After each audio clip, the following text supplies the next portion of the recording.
Gracias, Dios mío, por tanto que nos das, si no te ofrecemos a cambio nada, Señor. Gracias porque tú eres bueno, porque nos amas y porque nos miras con un amor eterno, Señor. Te ruego, Dios mío, que en esta tarde me ayudes a predicar tu palabra, que me sea fácil expresar los dichos de tu boca, Señor, que me sea fácil expresar lo que tú has puesto en mi corazón para tu iglesia y para mí también, Señor. Te ruego que nos hables y que tu palabra corra y sea glorificada en medio de tu congregación, Señor, en medio de tu iglesia. Te ruego que tú prepares nuestra tierra para que venga la semilla y que dé buen fruto, Señor. Aleluya.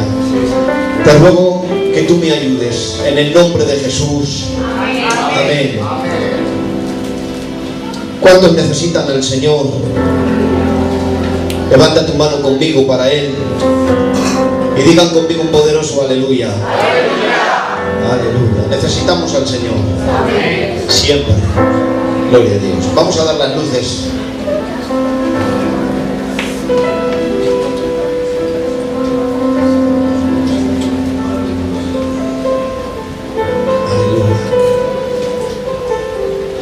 Necesito que me presten sus oídos unos minutos y así conocemos lo que el Señor tiene para cada uno de nosotros. Aleluya. Se encuentra la preciosa palabra del Señor en el libro del profeta Habacuc, capítulo 3. ¿Sabían ustedes que había un profeta que se llamaba Habacuc? Sí. Algunos estoy seguro que lo sabían, porque no es un profeta conocido. Mi compadre no lo conocía. Ya me extrañaba a mí que lo conociera, compadre.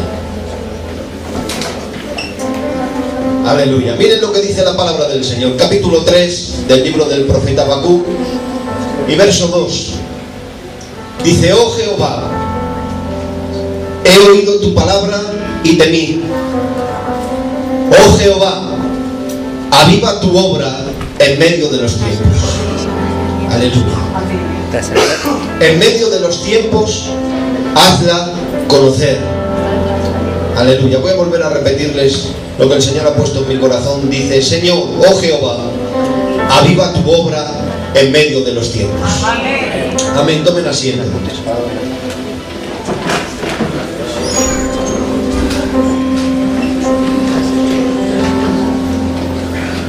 Aleluya. Miren, este libro del profeta Habacuc solamente tiene 3 capítulos. Está dentro de lo que se llaman los profetas menores. No porque su mensaje sea menor que los otros profetas, sino porque dentro del canon de la escritura hay profetas que son mayores y hay otros profetas que se llaman profetas menores. ¿Por qué? No porque su mensaje de los profetas mayores fuera superior al de los profetas menores, sino por la extensión de los capítulos que llevan su libro. Por ejemplo, el profeta Isaías, el profeta Ezequiel y el profeta Jeremías y el profeta Daniel son llamados los profetas mayores. Joel, Habacuc, Nahum, Sofonías, todos esos profetas son llamados menores por eso, no porque su mensaje fuera de otra categoría, sino porque también era palabra del Señor, pero encierran pocos capítulos en sus libros. Miren, el profeta Habacuc era contemporáneo del profeta Jeremías, también era contemporáneo del profeta Daniel y del profeta Ezequiel. Aproximadamente ese libro que lleva su nombre se escribió aproximadamente en el año 600 a.C. Este profeta también recibió de Dios, igual que de los otros profetas, la voz de Dios de que Dios iba a traer un juicio sobre su pueblo. Ya saben ustedes que en el reinado después de Salomón, el reinado de Israel se divide en 2 reinos: reino del norte y reino del sur. El reino del norte se llama el reino de Israel y el reino del sur está Benjamín y Judá. que es el reino de Judá. Después del cautiverio del reino del norte viene un juicio de Dios sobre Judá y Benjamín. Y utiliza a los babilonios para que ese juicio se lleve a cabo. Eso no solamente lo recibieron otros profetas, sino que este profeta, Habacuc, también lo recibió de parte de Dios. Y eso le causó al profeta un espanto, un horror. ¿Por qué? Porque veía de parte de Dios, que recibió sus palabras, veía la calamidad y el desamparo que su pueblo iba a recibir. Y eso le causó un horror dentro del corazón del profeta Habacuc, y había cosas que no entendía. Y voy a ir muy rápido a lo que les quiero transmitir. Miren, dice la palabra del Señor que el profeta, después de haber oído la palabra de Dios, porque la palabra de Dios es inconfundible. Si alguien viene a decirte una palabra de Dios y decirte, así te dice el Señor, o he recibido esto de parte de Dios para tu vida, tienes que entender algo. Que la palabra de Dios no confunde, esa es la primera. La palabra de Dios no viene a traer confusión, no confunde a nadie. ¿Saben lo que viene a lo que viene la palabra de Dios y para qué viene? Viene para traer luz y claridad en medio de nuestra oscuridad y en medio de nuestros problemas. Aleluya. Por eso no hace falta que alguien te diga, así te dice el Señor, y tú recibir esas palabras y decir, sin cuestionar si es de Dios o no, decir, las recibo de parte de Dios. Miren,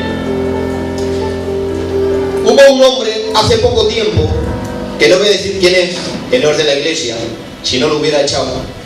Me llamó por teléfono y me dijo, me ha dicho el Señor que es tu tiempo.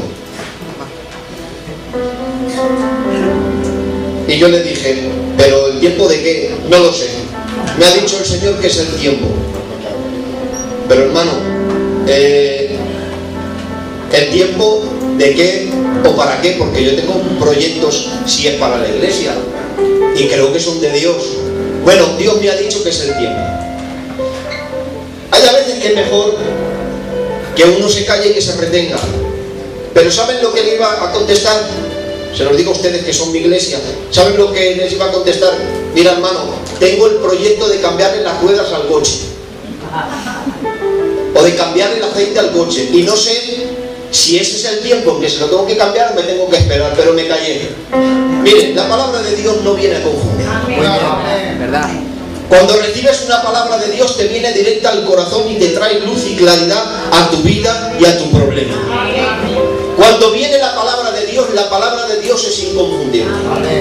Cuando hay un sueño que es de parte de Dios, o una revelación de parte de Dios, ese sueño o esa revelación, porque Dios tiene muchas maneras diferentes de mostrarse y de hablar a su pueblo y a sus hijos, viene a traer claridad. Dios no viene a ponerte una venda en tus ojos para que no veas y que te debatas entre si ser obediente o no ser obediente, si hacer lo que sientes de Dios o no hacer lo que sientes de Dios. Quiero decirte en esta tarde, cuando alguien te venga y te diga que eso ha recibido de parte de Dios, pregúntale a Dios si lo que esa persona te ha dicho es palabra de Dios. Porque si no es palabra de Dios, te traerá malas consecuencias. Pero como sea palabra de Dios, te va a traer luz y claridad en medio de tu oscuridad. Aleluya. Dice la palabra de Dios, oí tu voz y temí. Aleluya.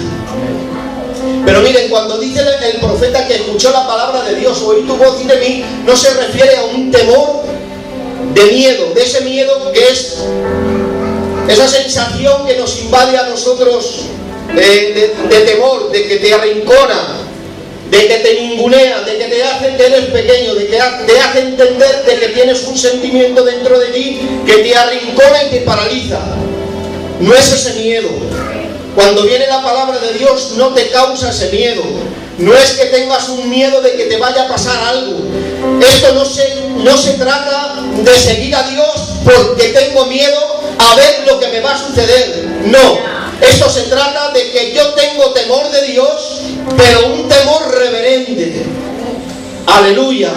Porque dice la palabra de Dios que el principio de la sabiduría es el temor de Jehová. Amén. Aleluya. Por cuanto has escuchado su palabra Eso te causa un temor, pero de reverencia. Aleluya. Y les voy a poner un ejemplo para que ustedes me entiendan. Está Moisés en el Sinaí, apacentando las ovejas de su suegro. Dice la palabra de Dios que ve que ahí en el monte empieza a arder una zarza y que le llamó la atención porque ardía en fuego. Dice la Biblia que no se consumía. Y dice la Biblia que Moisés dijo: voy a ver por qué esta causa, por qué arde pero no se consume. Cuando se va a acercar, dice la palabra de Dios que escucha la voz de Dios y le dice: Moisés, quita el calzado de tus pies, porque donde estás pisando tierra santa es. Amén. Amén. Miren lo que dice la Biblia que hizo Moisés. Al escuchar la voz de Dios, dice la Biblia que se cubrió porque tuvo temor. Aleluya. ¿Saben qué significa ese temor? Ese temor no es un temor que lo arrinconó, porque dice la palabra que se acercó. Es un temor de reverencia, un temor de respeto, un temor de que se sabe uno que es conocedor de que yo no soy nada y que Dios es todo en mi vida. De que tengo que tener una obediencia y un respeto a Dios como a nadie se lo tengo que tener. Aleluya. No es por miedo, es por reverencia, es por respeto, es porque Dios se ha ganado el cariño de cada uno de nuestros corazones. Y cuando has conocido el amor de Dios y sabes lo que Dios demanda de cada uno de nosotros, eso resulta en nosotros un temor reverente. Por eso Moisés se cubrió, pero no se cubrió porque tuviera miedo, se cubrió porque tenía reverencia. Aleluya. ¿Saben a qué me recuerda esto? Me recuerda cuando el profeta Elías estaba en aquella cueva. ¿Se acuerdan ustedes cuando huía de aquella mujer que lo quería matar? ¿Se acuerdan ustedes cuando Dios se le manifiesta fuera? Y dice que se le manifiesta de 3 o 4 maneras diferentes. En el silbo apacible supo Elías que Dios estaba allí. ¿Saben lo que hizo Elías cuando escuchó la voz de Dios? Dice la Biblia que se cubrió. ¿Saben por qué se cubrió? No porque tuviera miedo de Dios, sino porque era reverente delante de la presencia del Señor. Eso también nos recuerda de que hay seres angelicales que dice la Biblia que están allí arriba en el cielo y que tienen 6 alas. Con 2 cubren sus pies, con 2 cubren su rostro y con 2 vuelan. ¿Saben por qué también cubren su rostro? Porque es un temor reverente lo que le causa la presencia de Dios. Aleluya. Eso es lo que tiene que causar escuchar la voz de Dios en nosotros. No causar ninguna confusión, no causar ningún miedo que te arrincone y te haga conocer el miedo que no es de Dios, que es un miedo nuestro, que hacemos y obedecemos por las represalias que creemos que va a tener Dios con nosotros. Y no es así, porque Dios no es un juez que no se ríe, que está sentado en su trono de justicia, que no tiene amor, que no tiene misericordia.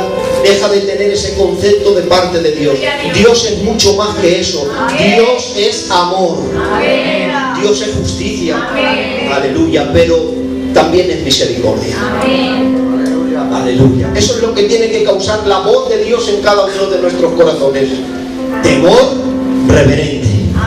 Aleluya. Dice la Biblia que escucha la voz de Dios y que le causa ese temor. Dice: escuché tu voz y temí. Y dice la Biblia: oh Jehová, aviva tu obra. Les repito: aviva tu obra. Aleluya. No mi obra, tu obra. Porque la obra es de Dios. Hay de aquel que se crea que la obra es suya.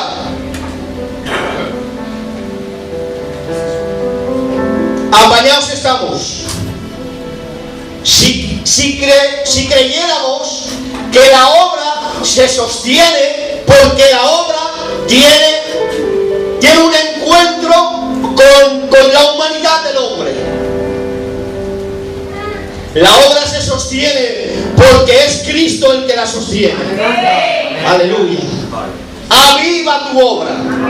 La obra es suya. Aleluya. La obra es suya. La iglesia es suya. Tu casa es suya. Todo lo que tienes, todo lo que tengo, no es nuestro, es de Él. Y porque es de Él, se lo ofrecemos a Él. Por eso le decimos, como dijo el profeta, aviva tu obra en medio de los tiempos. Aleluya. Miren, ¿saben por qué se sostiene la obra?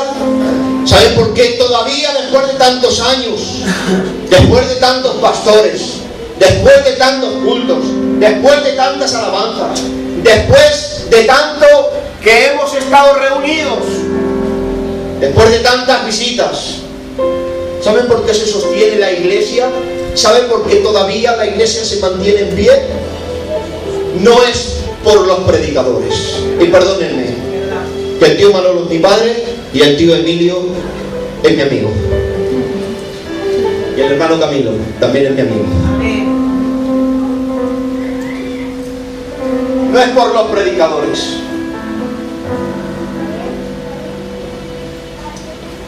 Gracias a Dios. No es por el pastor. Gracias a Dios. No son por las alabanzas que se cantan. Gracias a Dios. No son por los cultos. Gracias a Dios. ¿Saben por qué la obra se mantiene? Es porque la obra es de Dios. Aleluya. Se encuentran Pedro y Juan predicando en los principios de la iglesia. Libro de los Hechos, capítulo 4, 5. Miren, se encuentran predicando la palabra de Dios. Y aquellos varones israelitas los perseguían para matarlos porque habían visto que los demás que escuchaban la palabra los seguían. Porque claro, después de que matan al Señor, la obra que dejó Jesús sigue y no se para. Y siguen predicando y no les tienen temor. Los han encarcelado, los han soltado, y después de haberlos soltado vuelven a estar en contra de ellos para que dejen de predicar la palabra de Dios. Hacen un concilio, hacen una reunión, y en ese concilio dice la Biblia que se levanta un varón llamado Gamaliel y que les dice a aquel concilio, les dice: hermanos, varones israelitas, mirad a ver, porque antes de esto se levantó un tal Teudas que reunió un grupo de hombres, pero muerto él, los que le seguían fueron reducidos a nada. Después de este se levantó otro varón que se llamaba Judas el Galileo, y también consiguió reunir a un grupo de hombres. Disperso él, los otros también se dispersaron. Mirad a ver, le dice este varón, mirad a ver, no os encontréis luchando en contra de la obra de Dios, porque si esta obra, esta obra y la que Dios tiene con las demás iglesias, si esta obra no es de Dios, se destruirá. Pero si esta obra es de Dios, seguirá en pie. Aleluya. ¿Saben por qué después de tantos años, después de tanta persecución que quemaban a los primeros cristianos, después de que nuestros padres de obra sufrieron tanto por el Evangelio, ¿saben por qué después de tantos años la iglesia sigue en pie? Porque la obra no es humana, la obra es de Dios. ¿Saben por qué no se puede destruir? Porque Dios es el fundamento, Cristo es el fundamento de la iglesia. Y yo digo en esta tarde, gracias a Dios, que la obra no le pertenece a nadie, la obra le pertenece a Dios. Aleluya. ¿Cuántos están de acuerdo conmigo? Levanta conmigo tu mano y dile para él un poderoso gloria a Dios.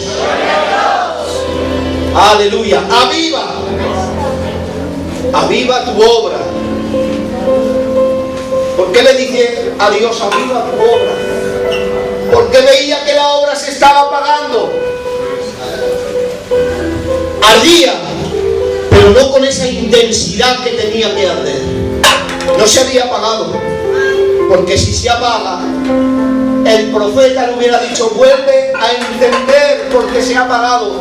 Avivar, ¿sabe lo que quiere decir? Ustedes me van a entender. Miren, cuando yo era pequeñico me he criado siempre en la casa de mis abuelos. Y tenían una chimenea grande. Y ahí en Requena traían leña, y si no iban a por cepas de las viñas que tiraban y hacían unas fogatas ahí en la chimenea. Más grande que el púlpito, ya lo creo, más grande, mucho más grande la chimenea. Unas fogatas que hacían, que eran impresionantes. Pero claro, si no estabas pendiente de que ese fuego que se había encendido, si no estabas pendiente de echarle de vez en cuando alguna cepa, algún tronco, se apagaba. Ya no ardía con tanta intensidad, iba perdiendo intensidad, hasta que hacías así con el hierro y solamente quedaban unas pocas ascuas. Pero claro, cogían los mayores y echaban una cepa y echaban unos palos más finicos y empezaban a soplar. Y empezaban a soplar. Y empezaban a soplar. ¿Saben para qué? Para avivar de nuevo el fuego que había dentro de aquella casa. Queridos, amados hermanos, iglesia del Señor, si alguien tiene que avivar la obra que Dios ha empezado en nosotros, no es el hombre. Si alguien tiene que avivar y espabilar el fuego que ardía dentro de nosotros y que no arde con tanta intensidad, no es por culpa de nadie, es por la culpa mía. ¿Saben por qué? Porque cada uno de nosotros somos vigilantes de nuestra propia vida espiritual. Daniel, tú eres el vigilante de tu propia vida espiritual. Tío Moisés, usted es vigilante de su propia vida espiritual. Aleluya. Juan, tú eres vigilante de tu propia vida espiritual. Por eso, si tu vida espiritual no arde con la intensidad que antes ardía, no le echen la culpa a los demás que no la tienen. La culpa la tengo yo porque me he descuidado. Pero gracias a Dios que no se ha apagado. Aleluya. Voy a volver a repetirlo. Gracias a Dios porque no se ha apagado. Aleluya. Todavía hay un poquito de aguas. Por eso de vez en cuando sienten la presencia del Señor. Por eso de vez en cuando sienten que los pelos se te ponen de gallina. Esos son las ascuas que todavía tienes, que no te has apagado, que te has quedado con las ascuas, que te has descuidado, que hay una decadencia en tu vida espiritual, pero que no estás apagado. No estás apagado. Todavía queda un poquito de rescoldo. Hay como echa el Señor un par de troncos en tu chimenea. Como empieza a soplar el viento del Espíritu Santo sobre tu vida, volverás a arder como nunca antes lo has hecho. Aleluya. ¿Cuántos quieren permitir al Espíritu Santo que eche un par de troncos sobre nosotros? Dices para él un poderoso gloria a Dios. Aleluya. Aviva tu obra en medio de los tiempos. Y dice, en medio de los tiempos, gracias. En medio de los tiempos, dice el profeta, hazla conocer. Ya saben ustedes que la palabra conocer implica dos significados, por lo menos dentro de la Biblia. Conocer es tener un conocimiento intelectual y otro es tener un conocimiento que he llevado a la práctica porque conozco y porque me he enamorado de la persona que yo conozco. Es que tengo intimidad y por lo tanto la conozco. Aleluya. La palabra conocer a la que se estaba refiriendo el profeta no era un conocimiento intelectual.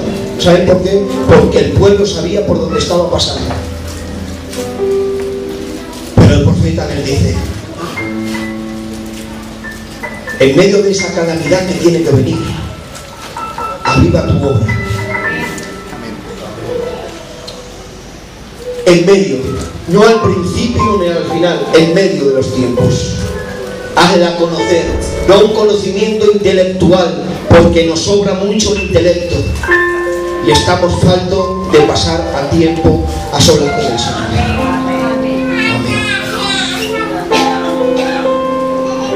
Sabemos más, sabemos latín, hebreo, castellano, valenciano, portugués, italiano, sabemos más que Lepe, pero qué poco conocemos mediante una relación experimental. Conocemos muy poco. Miren, ¿saben lo que está pasando últimamente en global a la iglesia? ¿Saben lo que está pasando? No me refiero solamente a esta iglesia.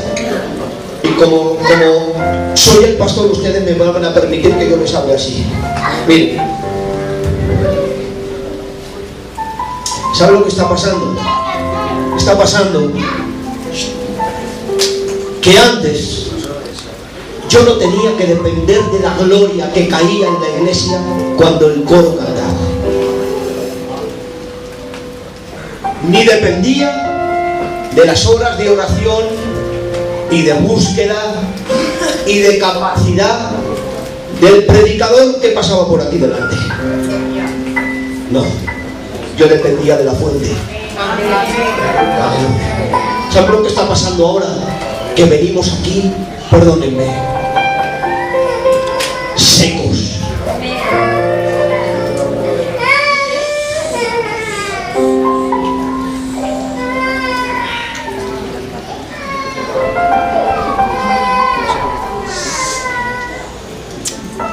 Venimos sin darle al Señor nada.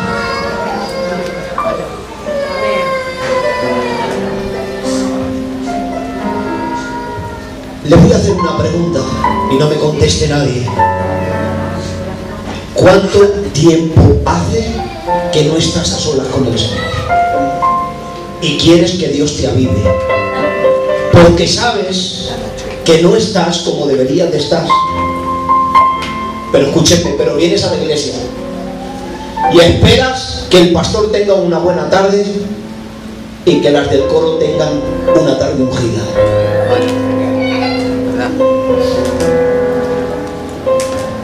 Y sin embargo, sabemos que nos quedan las aguas, pero no hacemos nada por avivar el fuego que hay en mí.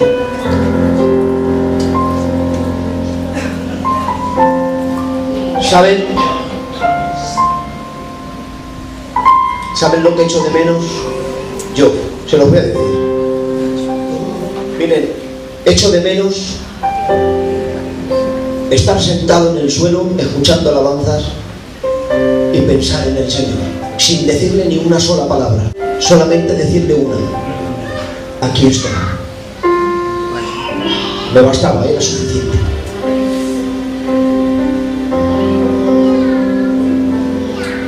Y de esos momentos he tenido muchos momentos. Muchos. En los que me sentaba en mi habitación, bajaba las persianas todas oscuras, me sentaba en el suelo con los brazos cruzados y así. Y solamente decirle al Señor: Señor, aquí estoy. Me era suficiente. Ya no hacía falta decirle nada más. Eso es lo que he hecho de menos. Y luego quiero venir aquí a la iglesia y estar en ascuas y que los demás estén bendecidos para que me den a mí la mejor tarde.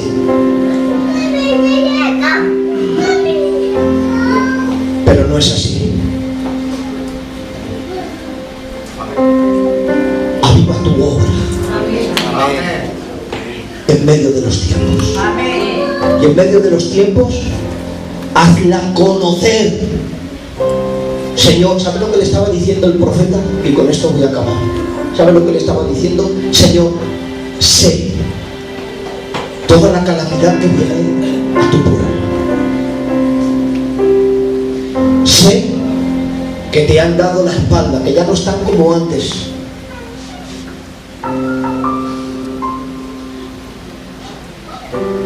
venir sobre ellos todo lo que tiene que venir, pero escúchame.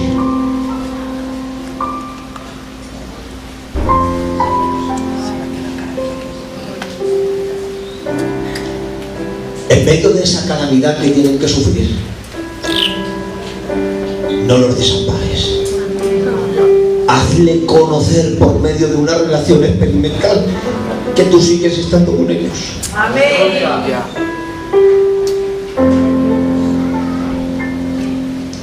En medio de la calamidad, ten misericordia, aunque tengas que derramar tu ira.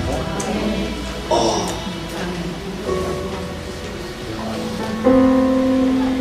Su palabra la escuchó y tuvo reverencia, un temor reverente. Se dio cuenta que el hombre no podía hacer nada por aquella obra, que era Dios el que la tenía que hacer. Amén. Y que solamente Él era capaz de avivar su obra porque es suya. Amén. Pero en medio de esa calamidad, haznos entender, Señor, que en medio de nuestra calamidad no podemos dejar de conocer y de tener intimidad contigo. Aleluya. Cierren sus ojos.